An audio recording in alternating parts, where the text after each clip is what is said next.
Welcome, class. Today we are going to talk about the processing of a garment order in an export house.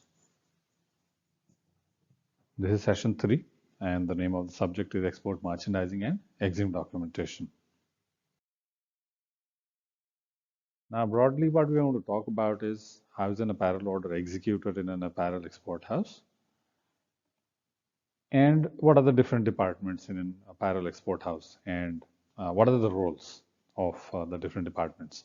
Now, before we begin, uh, Apparel Export House is such an organization which gets into the activity of getting in touch with the overseas buyers or their agents and get in touch with them, talk about their own self, uh, make a pitch, show them samples, give them the prices for those samples to give an idea as to what kind of products you can do and at what prices. And at the end of it, the apparel export house secures an order.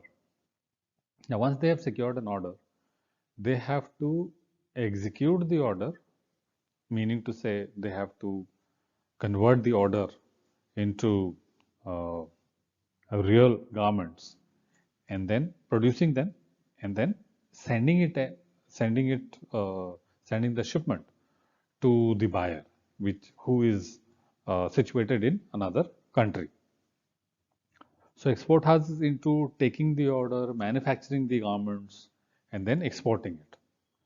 And an apparel export house has different departments, just like any other organization, just that the departments in an apparel export house are slightly different from the kind of departments that we may find in a retail house or a manufacturing house, which is into garment manufacturing.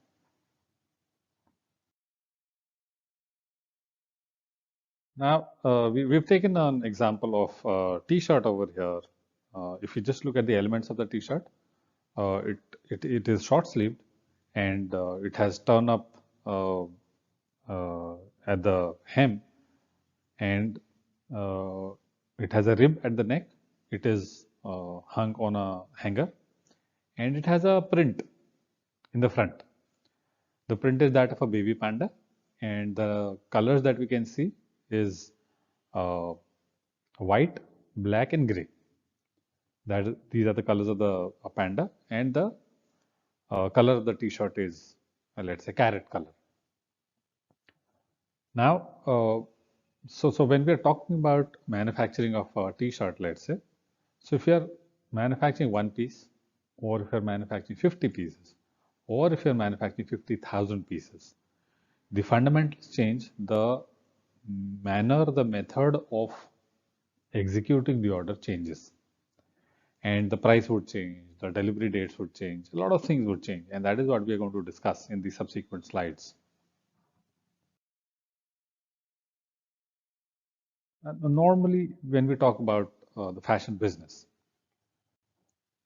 the designers they get into the act of brainstorming, they use their creativity, and that combined with the research, the feedback from the markets, feedback from the customers, research in terms of looking at the various fashion runways and forecast magazines like Promo Still, Collezioni, and various other magazines, including Vogue.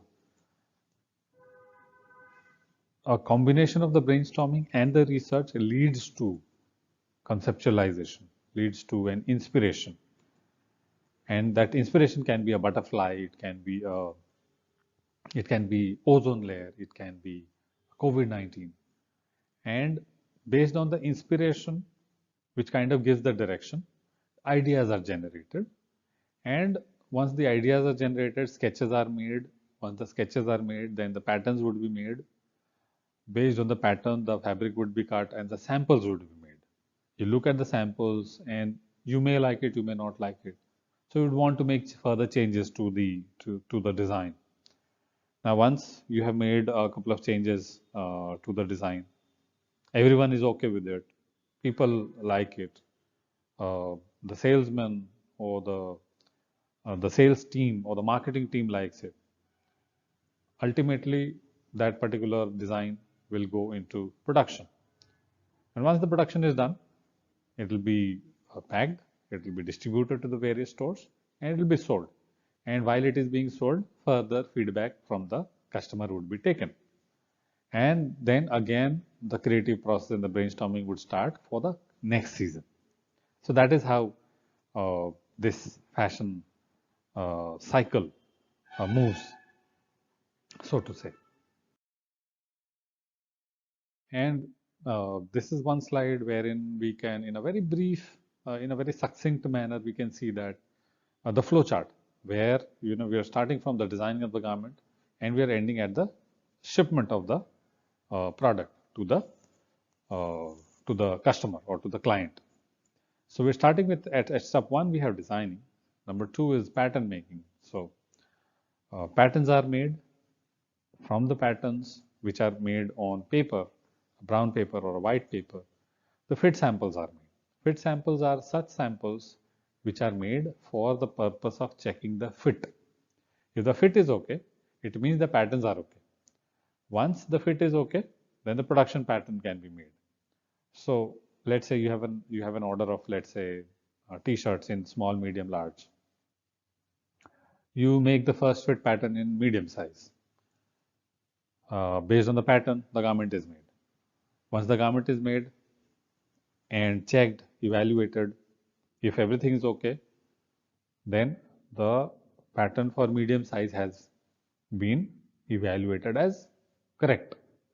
Based on the medium size, now the small size and the large size, the patterns would be made for small and large size. And then again, the samples would be made. So when you have samples made for small, medium, large, all three of them, we call it a size set. Now, when the patterns are made for all the three sizes, small, medium, large, and it is checked, the fit is okay, the measurements are okay, then all these patterns are deemed to be correct. Once that has been done, then the production pattern can be done.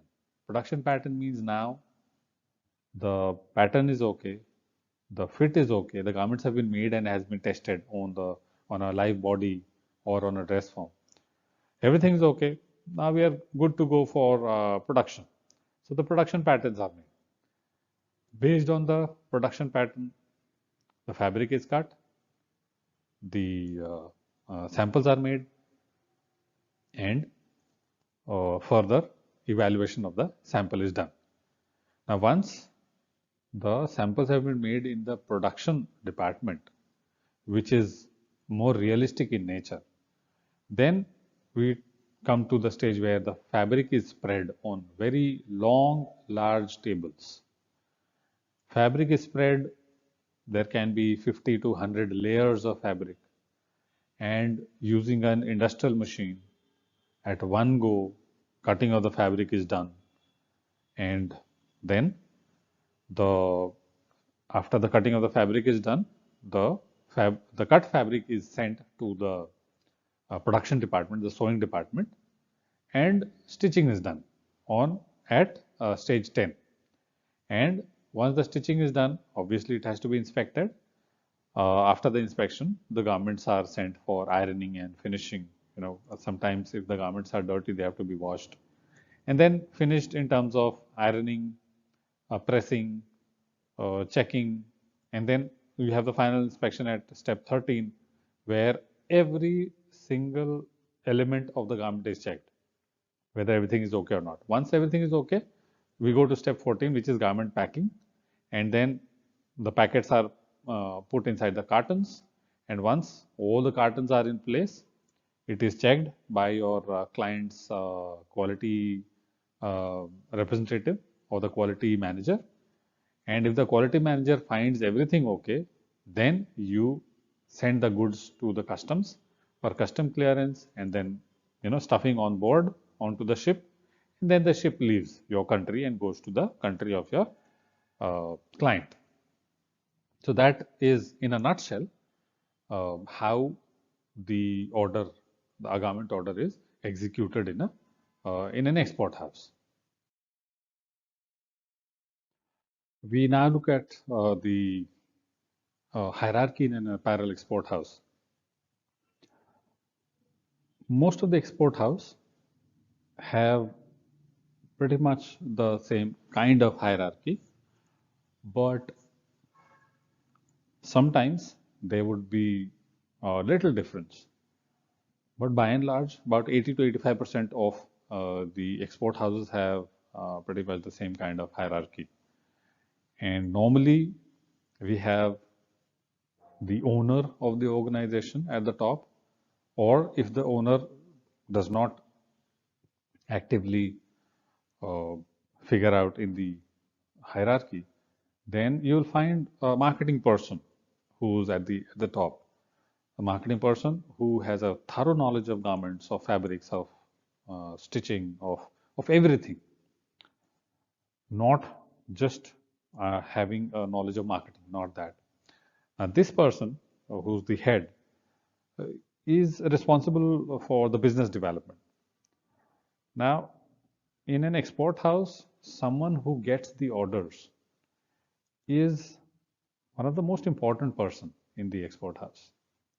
Once the orders are there, it is taken up by the merchandisers, and uh, the merchandisers, they get their samples made from the sampling department, and once all the approvals are there, then production will be done by the production department.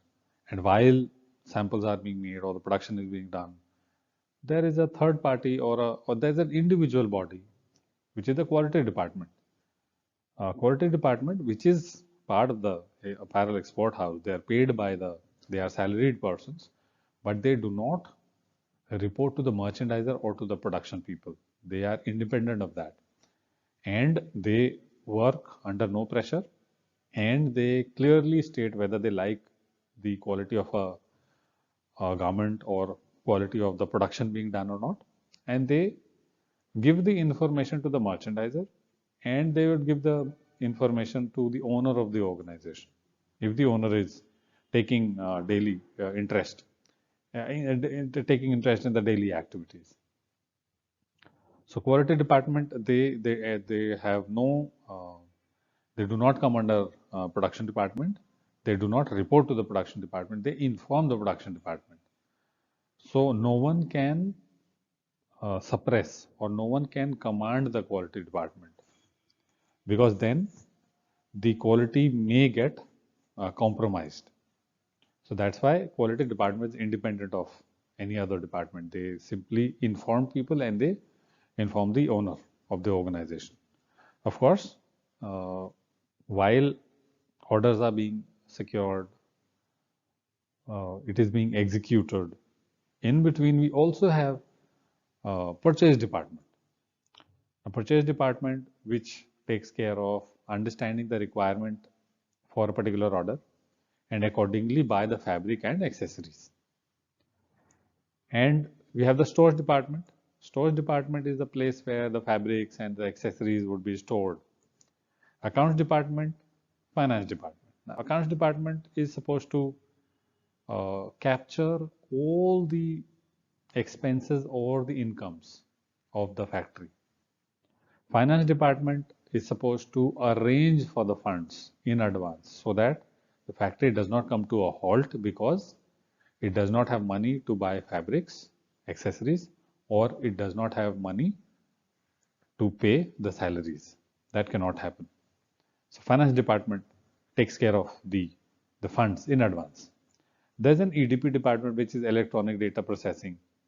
Uh, Today it is called, let's say, IT department. Someone who would look at all the computers and the scanners and printers and the network that is there inside the factory. All of that is taken care of by the IT department or the EDP department.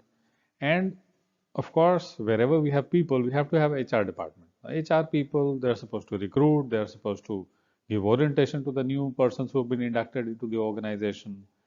In case there are two departments or two people fighting, or there are any kind of conflicts and things like that, HR department comes into play, and then further training of the people, all the appraisals who's supposed to get how much raise at the end of the year, bonus distribution, and things like that. All of that is taken care of the HR department.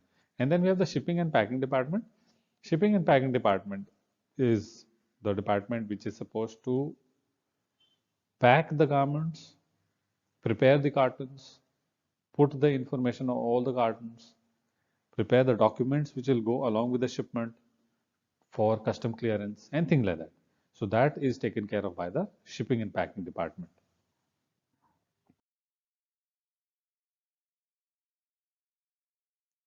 So if you look at the flow chart of garment manufacturing process, uh, this is a basic garment manufacturing flow chart which has been illustrated here. And what we are saying, what we are looking at right now is the sampling department. Now, what happens in the sampling department? And sampling happens to be the one of the most important department because the most important approvals are taken by the sampling department.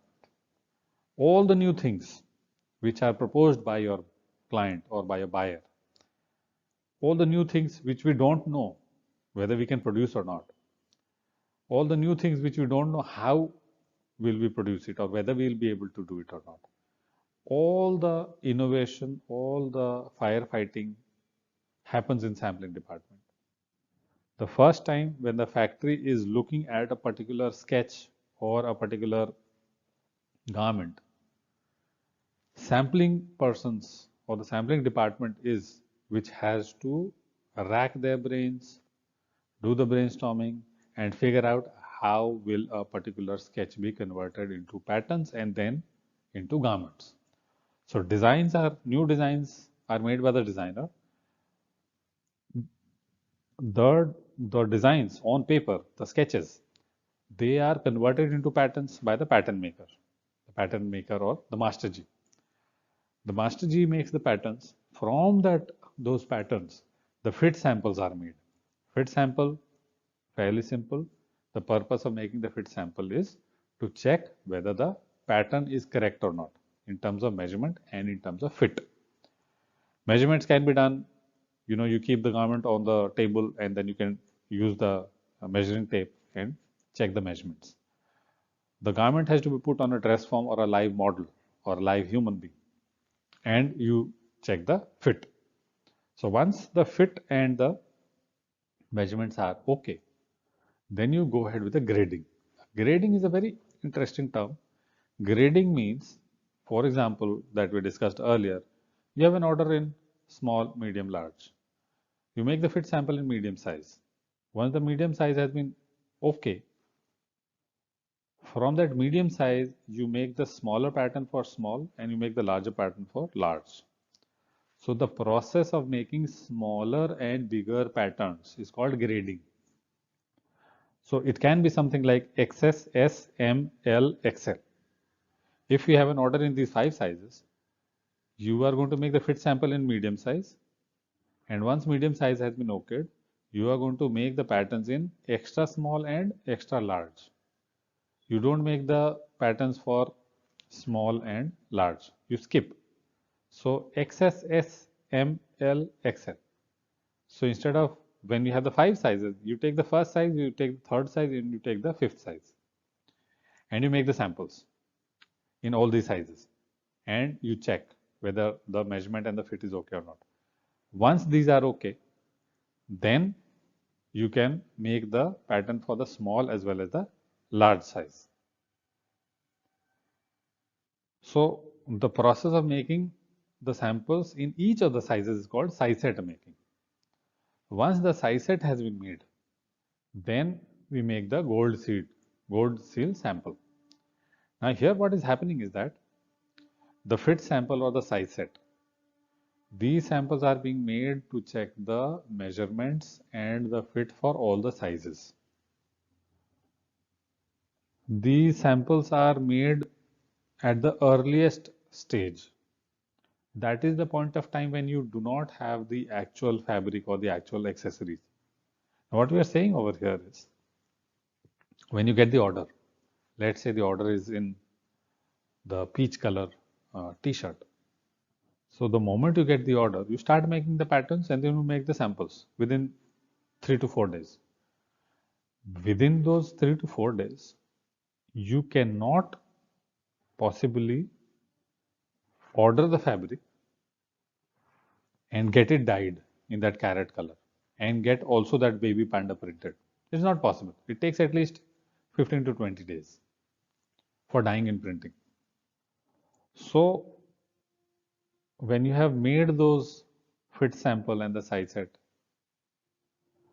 and you have showed it to your client and the client likes the measurement as well as the fit, client has not seen these samples in peach color, and add to that the buyer hasn't seen the baby panda.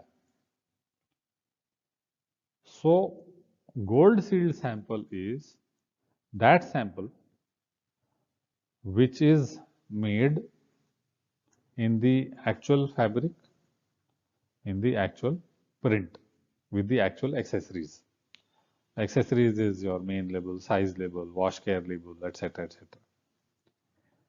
And fabric here is the carrot color t-shirt with baby panda print. So fit sample or the size sets are made for checking the measurement and the fit. Gold sealed sample is the first instance when you show the garment in the actual color and print in which you will be sending the shipment. So this is broadly what happens in sampling. We now have to come to the production department, and we are going to discuss in this slide all those things which happen before the start of the bulk production. A bulk production is, let's say, when you have an order of 50,000 pieces. So before you start the production of 50,000 pieces, you have to do a lot of activities that we discussed, which are undertaken in the sampling department. There are also a lot of activities which are undertaken in the production department before even starting the bulk production. Now, what are those? So, the first step is pre-production sample making. Now, imagine an order has been secured and the first samples are being made in the sampling department, and you have the best of the tailors. The pattern master is sitting there in the sampling department, the merchandiser and the designer, everyone is concentrating on these samples so that the samples are made correctly, accurately, so that it is approved by the buyer. Now, when all the patterns are done, the fits have been approved. Now, the production people are supposed to make the 50,000 pieces. They haven't even seen the fabric. They do not know anything about the fit or the measurement of the garment. So, and the people who are working in the production department, they are not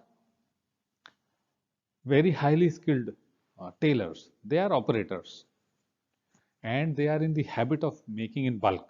They are in the habit of making with full speed.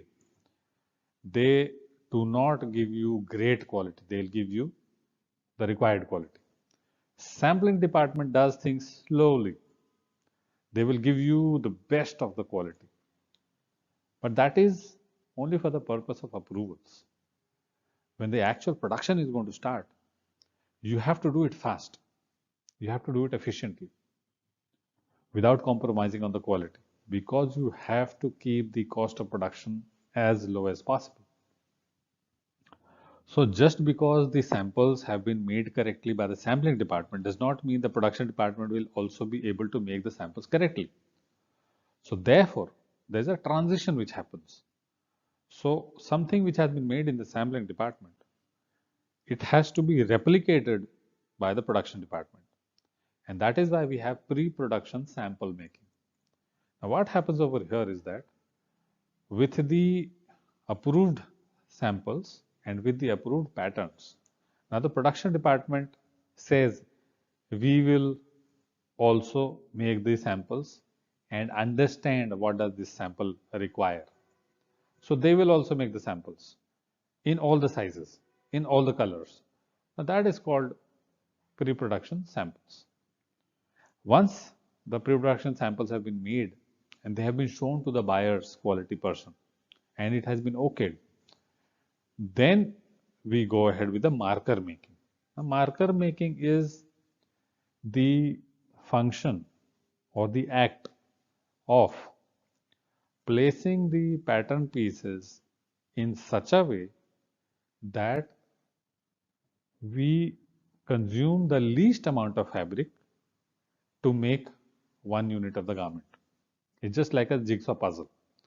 So marker making is where we decide how are we going to place the different patterns against each other so that without compromising on the quality of the garment, we are able to get maximum number of garments using the least amount of fabric. So once that layout of the marker has been made, then the fabric is spread. So spread the fabric and you've already decided how you're going to cut the fabric. So marker has been made, you spread the fabric and then you cut the fabric.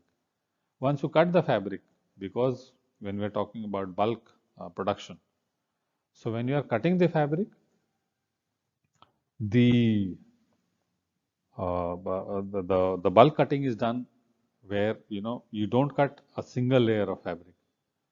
There is at least 50 to 70, 80 layers of fabric. So when you are cutting 80 layers of fabric with a industrial cutting machine, then at one go you cut at least 80 pieces. So once the cutting has been done, then the cutting parts are sorted or bundled. Now single piece, we don't take that. We make bundles of 5 or 10 pieces each. Now let's say you've cut collar, you've cut pocket. So you have cut 80 pieces of collars, you have cut 80 pieces of pocket.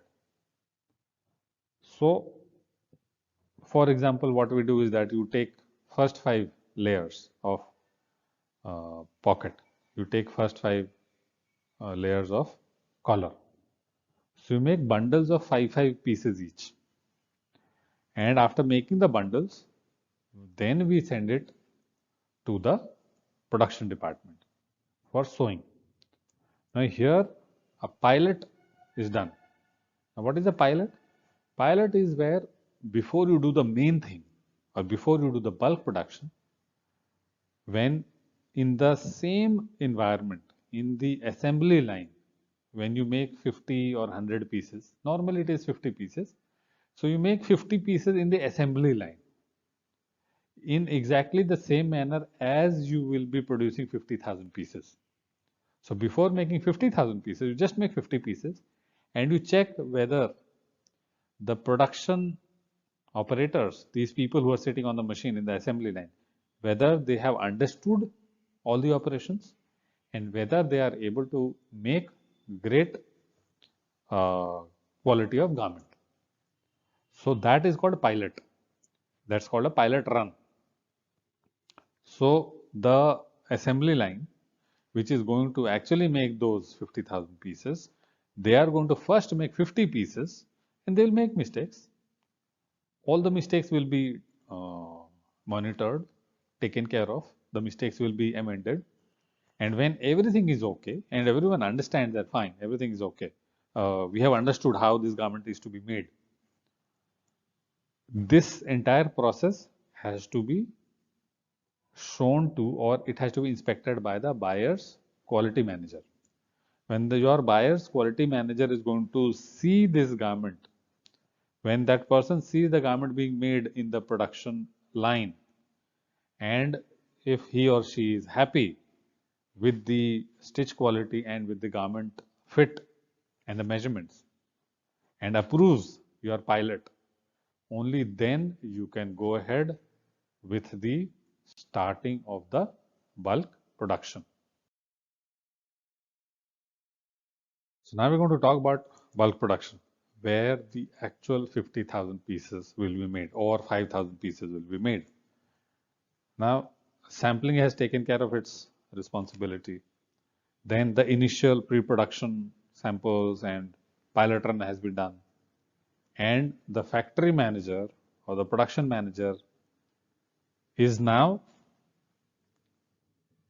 satisfied that the assembly line, which is supposed to make these 50,000 pieces, they have understood all the operations and how it has to be made. Now the bulk production will start. So that is sewing bulk. When the garments are being made, let's say there are 20 machines which are required to make this t-shirt. There are 20 operations.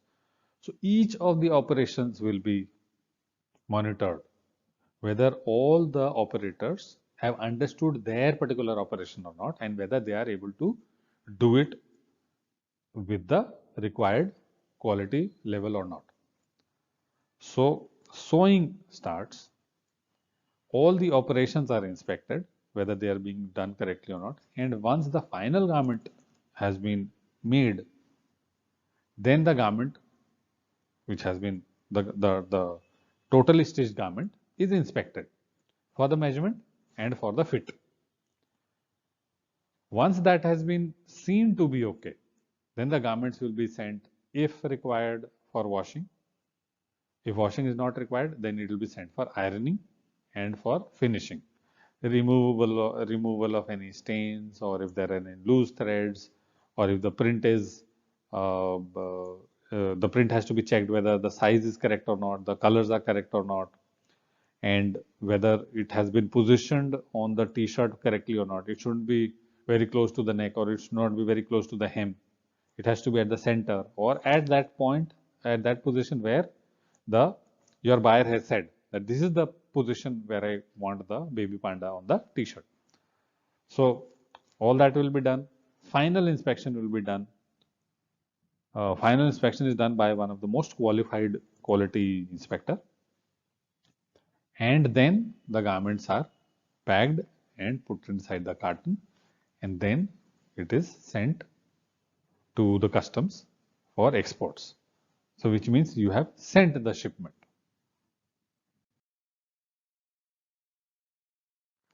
Now if you look at the larger picture, we can see that the journey of a t-shirt starts from a seed, if we are talking about a cotton t-shirt. So from the seed, sowing of the seed, growing of the cotton, getting the cotton from the cotton plants, and then getting into the various steps that are undertaken to finally reach the stage of getting a t-shirt.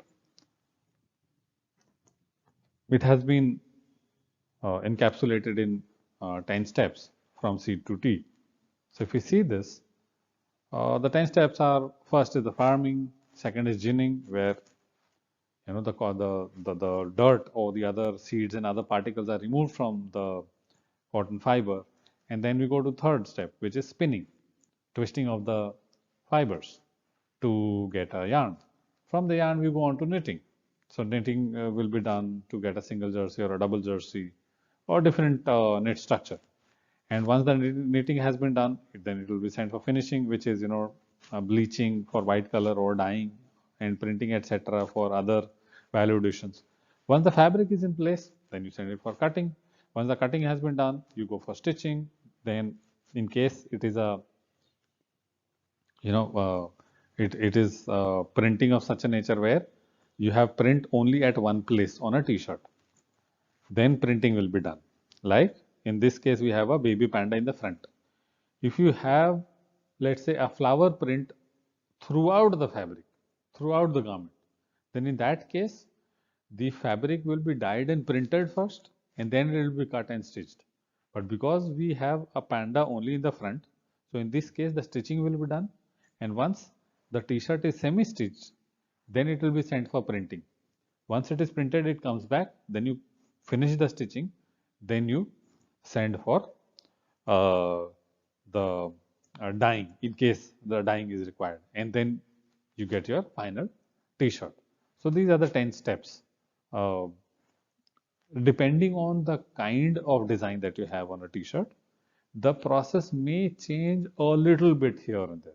But basically, from farming to ginning to spinning to knitting to finishing, which is dyeing and printing. Then you go to cutting. Then you go to the stitching, and from stitching you go to printing. And once the printing has been done, you get your final T-shirt.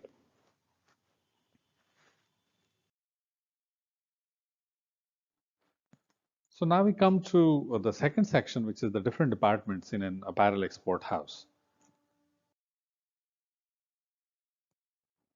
So it's just like when you are entering a factory.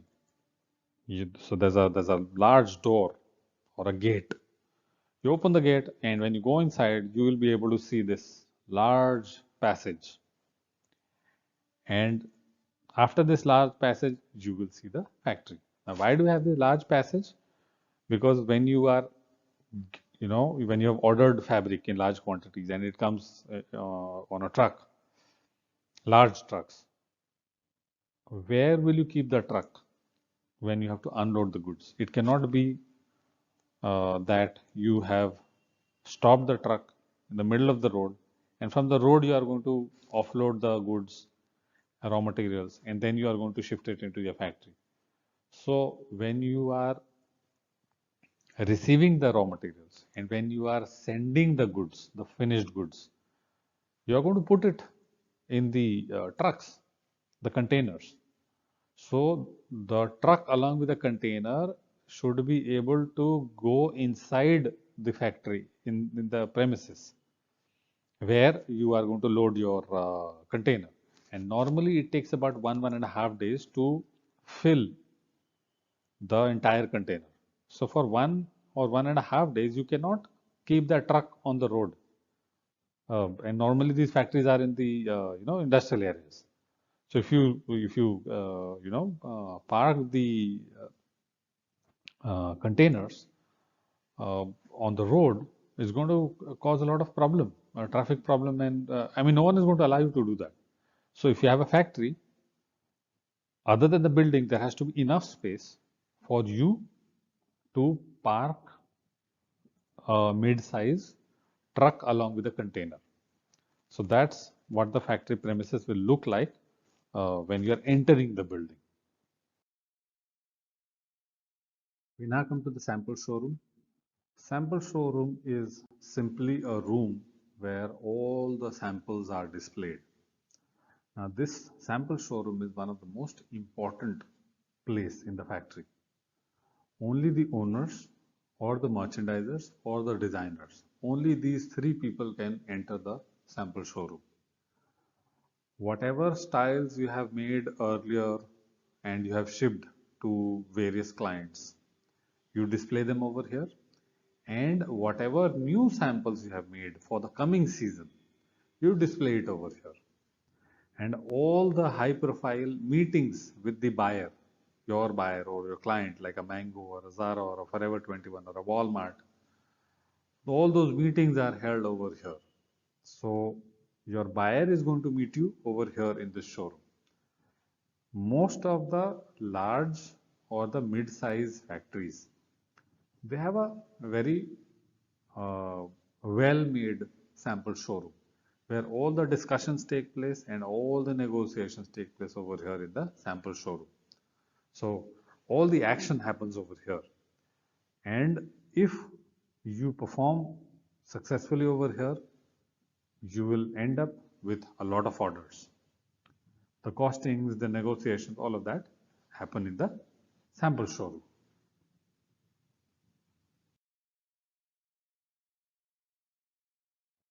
We come to the merchandising department.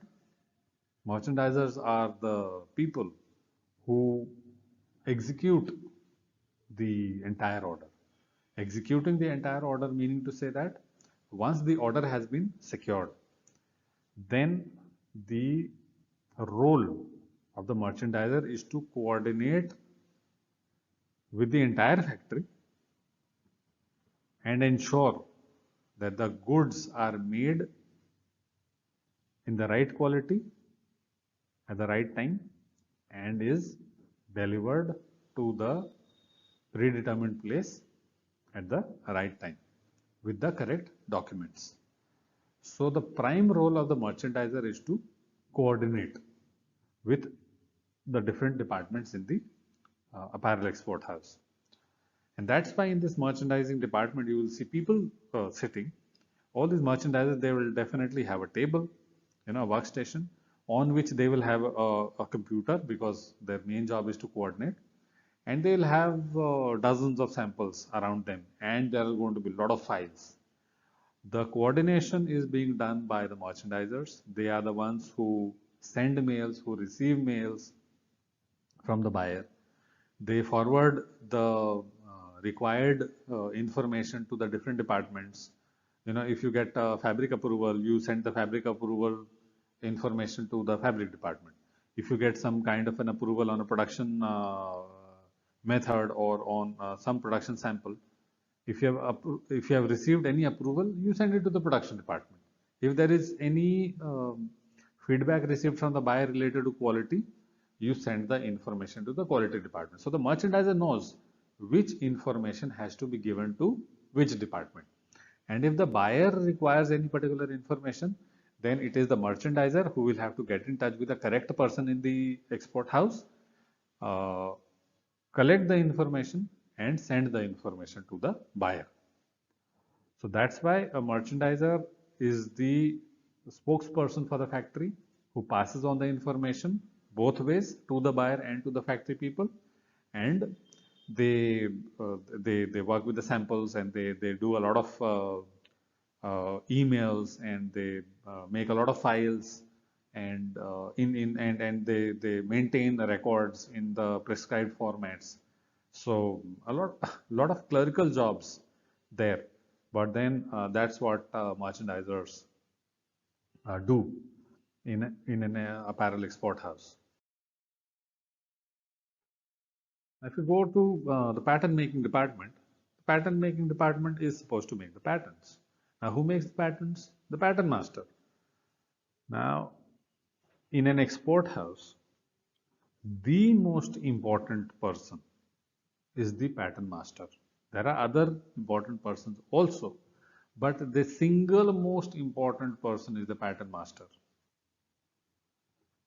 Without the patterns, you can do nothing. And if the patterns are not correct, you cannot move forward. Patterns are the blueprint. Just like if you want to make a house, the architect has to make the plan. That's the blueprint. Without that blueprint, you cannot make the house. Similarly, without the pattern, you can do nothing. And it has to be correct. If once the patterns are correct, you're good to go. Then you can make the samples, you can do your production, you can do anything. And at any given point of time, if there is any problem that the buyer finds with your garment, if they say this is problem one that I'm finding with your garment, the pattern master is one person who has the solution to all the problems. So that is the level of qualification of a pattern master, and that is the importance of a pattern master in a apparel export house. And if you can see over here, there are two people standing. Now, it's a known fact that all pattern making happens on large tables. Patterns are made on the large tables, and anyone who makes the patterns has to keep standing. You cannot sit and make patterns. It is not possible. It's such a function. And you can see the patterns on the table, and you can also see a lot of those patterns being hung from on a railing kind of thing. And then there'll be a lot of files, a lot of other things over here, which are used by the pattern master.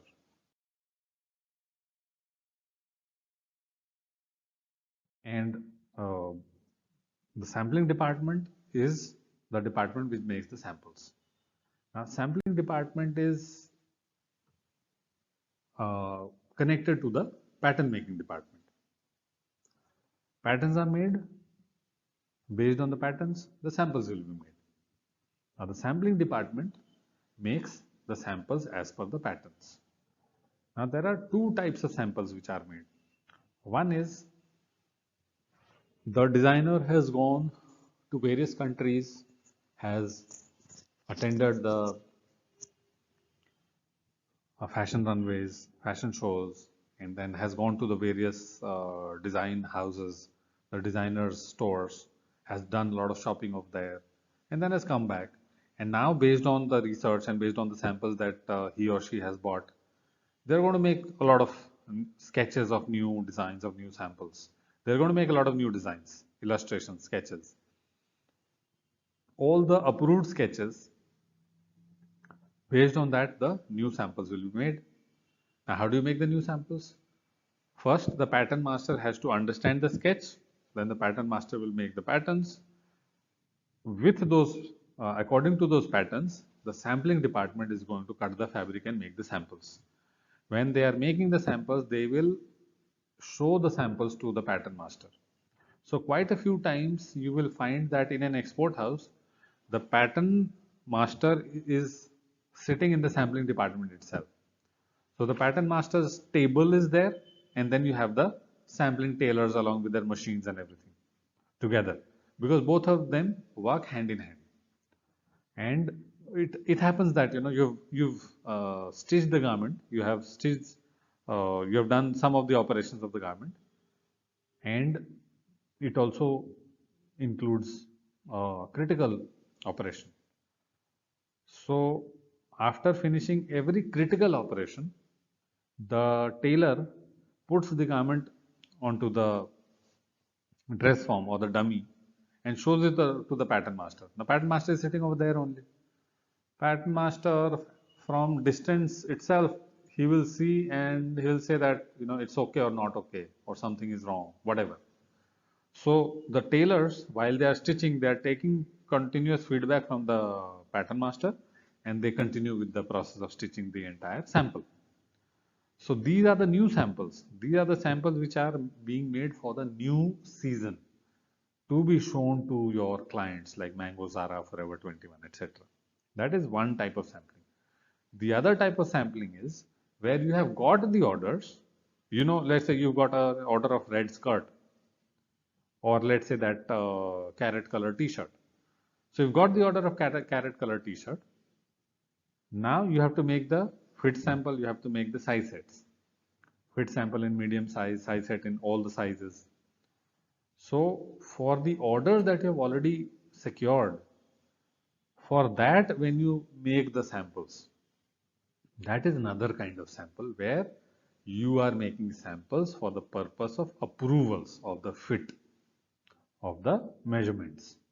That is the second kind of samples which are made in the sampling department. Then we have a CAD room.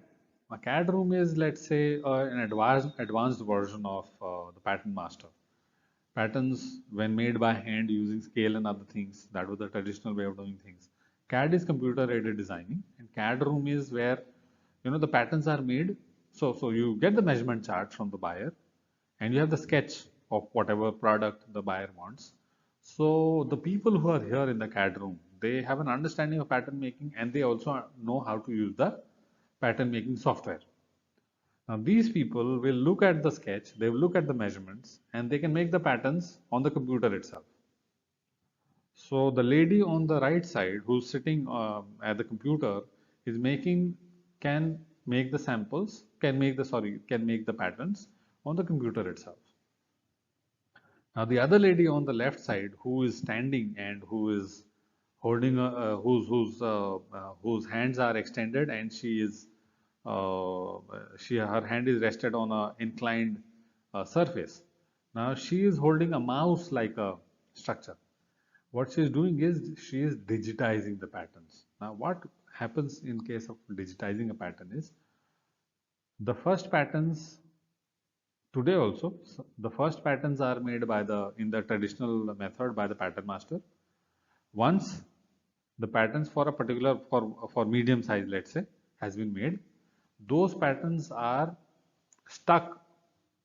They are stuck, I mean, with a tape, they are stuck onto this board, the incline board. It's called a digitizer.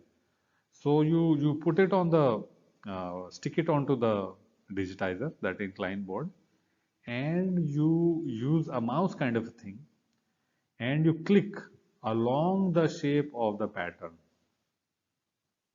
And you start from one point of the pattern, you go all around the pattern and come back to the place where you started. And then you click finish. The moment you click finish, that size of the pattern is recorded and is transferred to this computer. So this is called digitization of the patterns. And that board is called digitizer. Now this is what happens in the CAD room. If there are existing patterns, they can be digitized. It's just like scanning or outlining. And you can also make patterns, fresh patterns, or you can also make smaller patterns and bigger patterns, which is called grading. So you can make bigger and smaller patterns on this computer directly.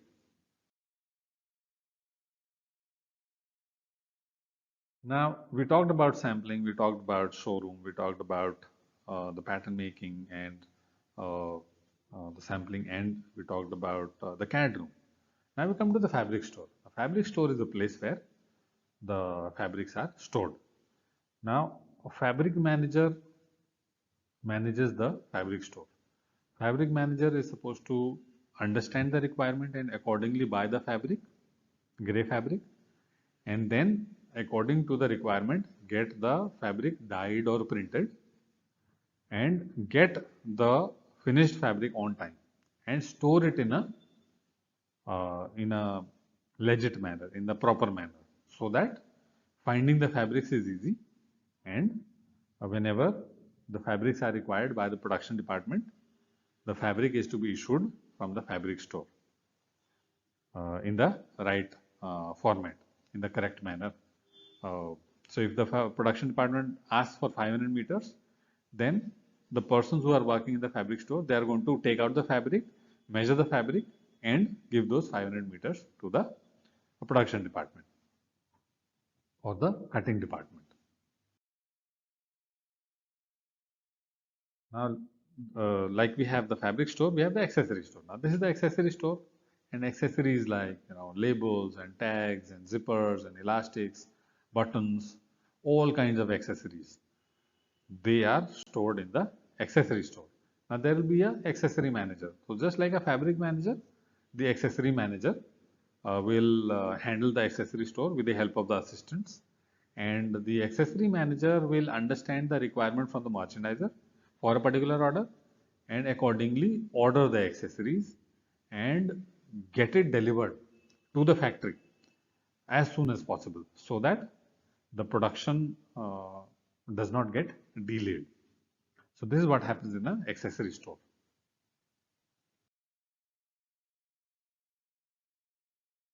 Now, the fabric store is a place where you store the fabric.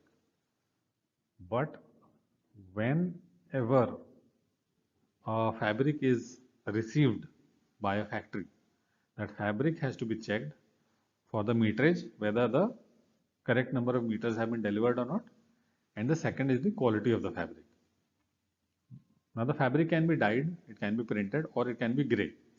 So the gray fabric or the dyed or printed fabric, they have to be checked on the fabric checking machine.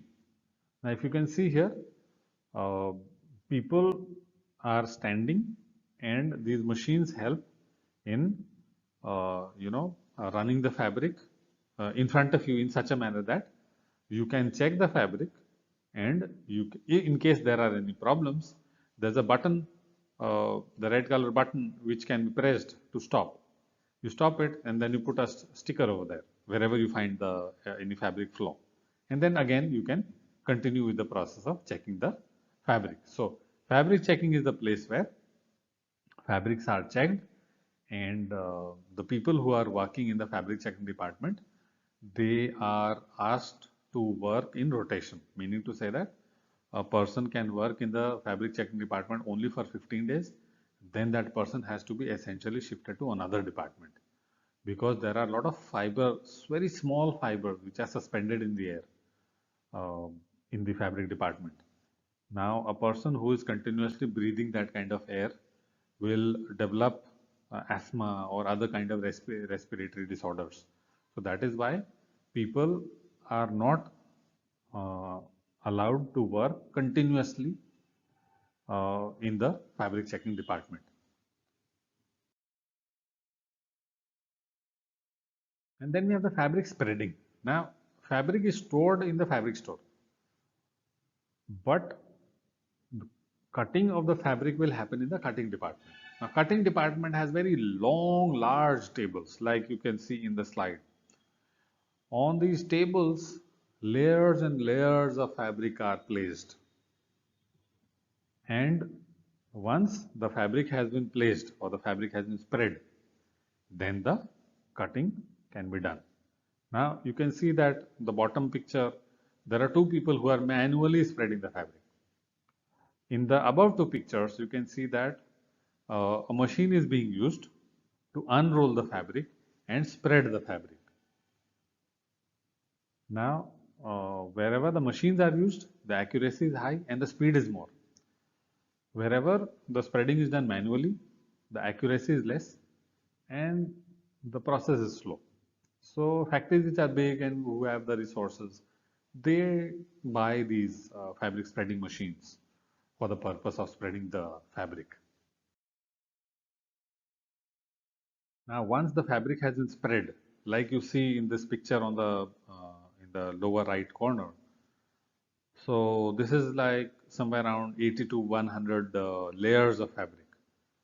This is being cut by the cutting person, the cutting master or the cutting manager, and the machine that you see is a straight knife machine, and this machine cuts layers and layers of fabric at one go.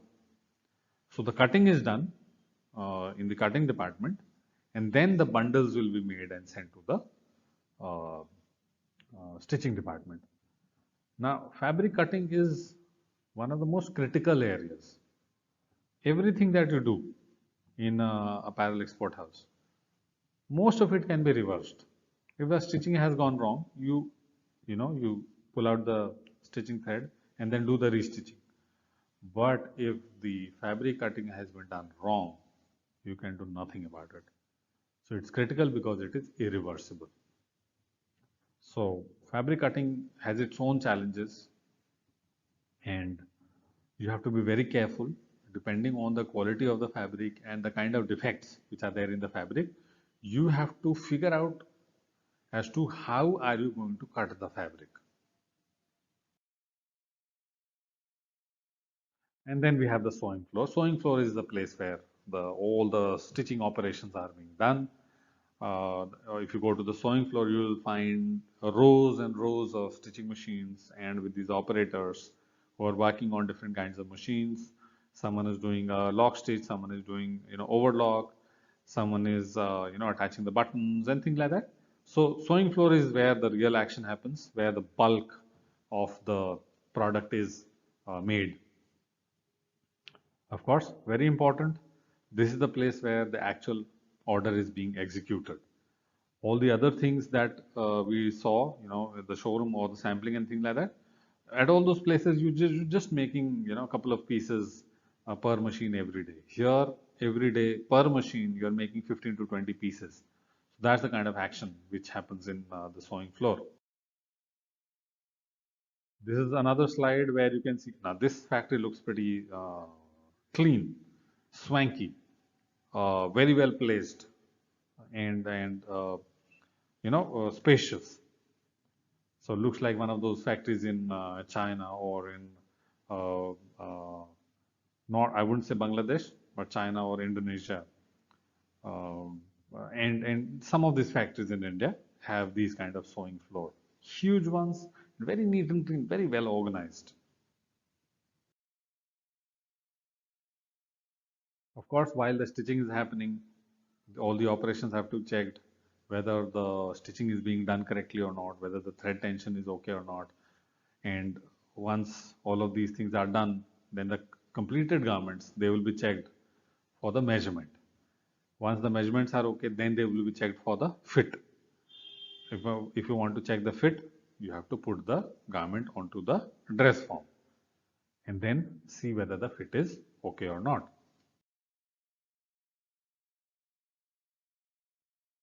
Now we have this quality control. The quality control department is supposed to monitor the quality and ensure that all the things are being done correctly or not. There are quality persons from the production team which takes care of the quality, which will monitor the quality. But along with that, there is another QC team, quality control team, which is not part of the production team, which does not report to the production team, who independently check the quality. And if anything is wrong, they will not even bat an eyelid. They will not even wait for anyone. They will simply blow the whistle. They will stop the production. They will call the production manager and they will show it to the production manager that this is what you are doing. That's the kind of power they have. Until unless the quality people have the power, they will not be able to show the defects. They will not be able to stop the production. They will not be able to pressurize the production manager to ensure that the quality of the production is improved immediately. And these quality control people, they also pass on the message to the owner of the factory. Now, the owner of the factory is then going to call up the production manager, is going to, let's say, admonish or, give a thorough dressing down or give a warning to the production manager that, I should not be getting complaints from the quality control department, regarding this particular quality defect. So that's how things happen in a apparel export house. And then, of course, when all these things are being done, then there has to be somebody who's going to inspect the quality. So whether the stitch quality is correct or not, whether the pressing has been done properly or not, whether the labels are there or not, or there can be times when label is missing, or there can be times when a large size label has been attached to a medium size label. There must have been some time or the other in your life where you picked up a garment from the large size and you wore it and you feel that it is tight. That is because a large size label has been attached to a medium size garment. So all of those has to be checked. Whether there are any dyeing defects, weaving defects, any cut, holes, any stitch defects, any buttons missing, buttonholes torn, any of those things, which make the garment unsellable, all of those things have to be monitored in the quality inspection department. And then we have this buttoning department. Buttoning department is where you attach the buttons to the garments. And in the buttoning department, you also have a buttonhole department, the buttonhole operation. So normally one buttoning department will have, let's say, one or two pairs. So you will have one buttoning machine, so you'll have one button hole machine. So someone is going to attach the buttons and someone is going to make the buttonholes. That is what primarily happens in buttoning department. And normally, because this process is computerized, you just place the button and you press a button. I mean, you place the button which has to be sewn, and then you press one of those buttons on the machine, and the buttoning process will be done. So it's a very simple process where you have to just place the fabric correctly, I mean the garment correctly, and you have to place the button correctly. And the button will be stitched to the garment by the computerized action of the buttoning machine. Same for the buttonhole machine. Okay, so once the buttons have been attached, you can send the garments to the washing unit. Now, washing unit is a place where washing is done. You can see those large machines. At one go, there will be like about 250 to 300 pieces being washed in a single machine. You can see about 4 machines over here. So at any given point of time, these 4 machines are going to be washing 1000 pieces. And any mid-size factory uh, is able to wash somewhere around 2000 to 5000 garments every day. They wash it, they dry it, and they send it for ironing. So this is where the washing will be done. If they have a dry cleaning system also, then the dry cleaning will also be done in the washing area. This is the visual that you see of one of those regular factories in India, where on the right side you have these garment washing machines and drying machines. Washing machines are for washing of the garments, and tumbler or the drying machine is for the purpose of drying the garments. You can't be drying the garments on the roof, just like we put the garments in our balconies for drying in the sun. You cannot do that in the factory, because 5,000 garments or 10,000 garments every day, and if you don't have sun today, or if it is winter, or if it is rainy season, how do you dry the garments? So in the factories, the drying is done with the help of machine, and that machine is called a tumbler. And on the left side, you will see there are some of these dry cleaning machines as well as washing machine, and though you have those plastic tubs over there. Some of those designer garments, some things which have to be washed very gently with the help of hand. So those things are done using these tubs. And next, we go to the ironing department. Department is the place where the garments are ironed. Without the ironing, the garment is not going to look good. It's not going to look crisp. So ironing has to be done. Now ironing department has to take care of the fact that the garment is made of thick fabric or thin fabric, whether it is made of cotton or of polyester or nylon or silk or some other fiber, and accordingly they have to set the temperature and timing and the pressure of the steam, so that the correct quality of ironing is achieved. So ironing is again one very important department in an apparel export house. Now, ironing is the process where, with the horizontal movement of the iron, you remove the irregularities on the surface of the garment. You remove all the crashes and other things. That is called ironing. Pressing is where you use pressing equipments.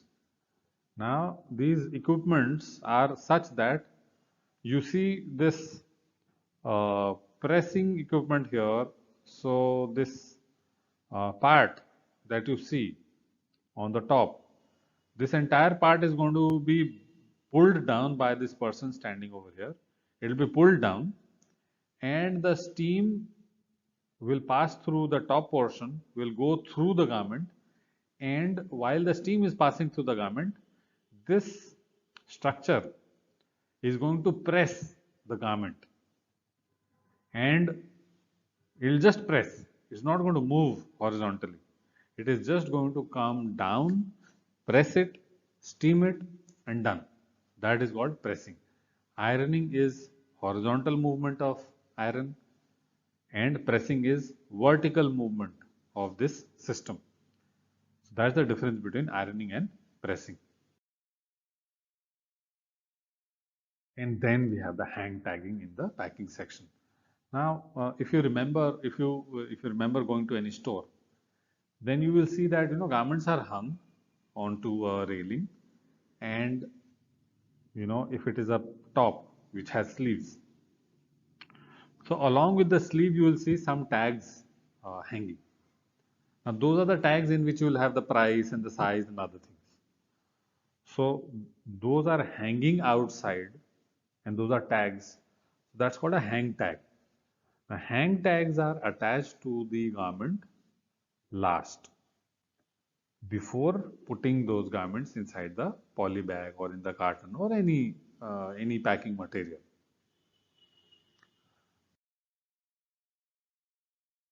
Now we come to the final inspection. Final inspection is the stage where all the operations have been done. quality control and inspections have been done at various stages during production, after buttoning, after washing and pressing, after attaching off the hang tag and everything. Final inspection is the when the entire garment is checked for the critical defects, for the critical places, and then it is put into the poly bag or in any other packaging material. That is the final inspection stage. And final inspection is done by the most qualified person. Now, this most qualified person is not going to check all the measurements and things like that. Randomly, they would check the measurements of a couple of garments, but more so, they are going to look at the overall look and fit of the garment, and then they are going to okay it, and then the garments can be put inside the poly bag or the carton. And then once the final inspection has been done, then the garments can be put inside individual poly bag, or it can be, if it's a pack of three, red, blue, green, something like that. So then packs of threes will be, prepared, and then they will be put inside the carton. Now, garment packing is where, in the packing department, you will have 50 odd cartons lying. Now, all the garments have to be put in the right carton. Now, all the cartons are numbered. Let's say there are 50,000 pieces, and every carton is 100 garments. So, you will need at least 500 cartons. So, 500 into 100 is 50,000. So, 500 cartons, how will you manage? How will you find if you send 500 cartons full of garments, and outside the carton you have not revealed what is there inside the carton? So there is a particular method which is followed. Every carton is numbered. The carton would carry the name of the buyer, would carry the name of the season, would carry the name, the style number. Will also tell you what size, which color, how many pieces of a particular garment is there inside that carton. And all the cartons are numbered from serial 1 to serial 500. They will be numbered, and it is already decided that what will go in carton number 1, what will go in carton number 2, and likewise what will go in carton number 500. It is already determined in advance, and accordingly the cartons are numbered, and as the garments are coming from the final inspection, those garments will be put inside the cartons accordingly. So there's a lot of coordination and a lot of clarity, and a person has to be very, very alert, who the persons who are working in the packaging department. So this is what the packing department looks like, where garments are being put in the correct cartons, and if there is one error and there are 500 cartons, it will take you at least half a day to find out that error. So that's why it's very, very important to do it right the very first time. So normally a person with good numerical capability and someone who can coordinate well, that kind of a person should be engaged in the packing department. And then we have the dispatch section. Now, dispatch section is where all the cartons are sent, uh, and from this dispatch section, the cartons will be loaded onto the truck or to the container, or to whatever mode of transportation, and will be sent to the airport or to the railway station or to the seaport, whichever whatever is the destination. That is the dispatch section. The dispatch section is going to send the goods along with the required correct documents, so that these goods are, if at all they are stopped anywhere by the police or by any of the inspectors, then they can see the garment, they can see the documents and and give a green signal to the truck which is carrying the goods. And once the goods have reached the destination, it will go either by road, or it will go by ship, or it will go by air. It can also go by boat, or it can also go by bus or a lorry. So there are various modes of transportation through which the goods can be transported to the buyer's country. So with that, we come to the end of this session, wherein we talked about various kinds of departments which are there in an parallel export house, and a broad method by way of which garment order is executed in an export house. Thank you.